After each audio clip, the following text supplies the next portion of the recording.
हम्म, आपल्या हातावरच्या रेषा बदलतात का?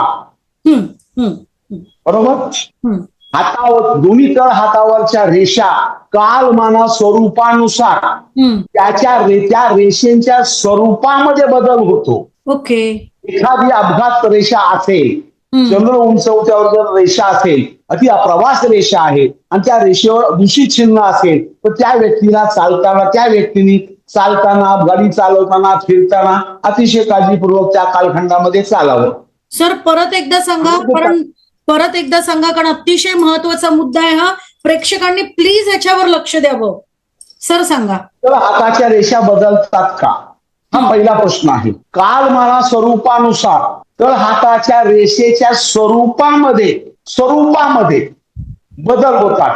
जर एखाद्या व्यक्तीच्या जीवनावर, आयुष्यावर आजारपण येणार असेल, तर त्या कालखंडामध्ये आयुष्य रेषेवर यवचिन्ह येईल, काळा डाग येईल किंवा रेषा तुटलेली असेल, तो कालखंड काढला की त्या काळापुरता त्याला आजारपण येणार. भाग्य रेषेवर यवचिन्ह असेल, भाग्यरेषा तुटलेली असेल, तर त्या कालखंडापुरता त्याच्या जीवनामध्ये आर्थिकला प्रॉब्लेम सामोरे जावं लागणार. मी परत एकदा वापरतो, काल मापनानुसार, काल स्वरूपानुसार त्या रेषेच्या स्वरूपामध्ये बदल होतो, रेषा बदलत नाही. ओके.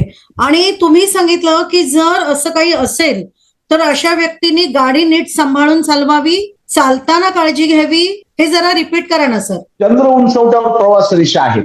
प्रवास रेषेवर यवचिन्ह असेल, एखादा काळा तीळ असेल, तर अशा व्यक्तीने प्रवास करताना, चालताना, गाडी चालवताना सांभाळायचं. मग तो कालखंड काढावा लागेल.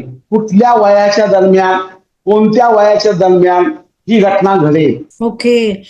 प्रेक्षक हे बघा, ह्याच्यावर नीट लक्ष द्या, कारण अनेक वेळेला आपण बघतो की तरुण व्यक्ती आहे आणि कुठेतरी असा ऍक्सिडेंट होतो फॅटल, म्हणजे दुर्दैवी होतं. कधीतरी ती व्यक्ती जाते आणि राहिली तरी अपंगत्व घेऊन जगते. जर असं काही दुर्दैवी प्रकार जर तुमच्या नशिबात असेल, प्रारब्धात असेल, तर तुम्ही जर वेळेवर गायडन्स घेतला तर नक्कीच तुम्ही यातून बाहेर पडू शकता. अतिशय महत्वाची गोष्ट आहे सर.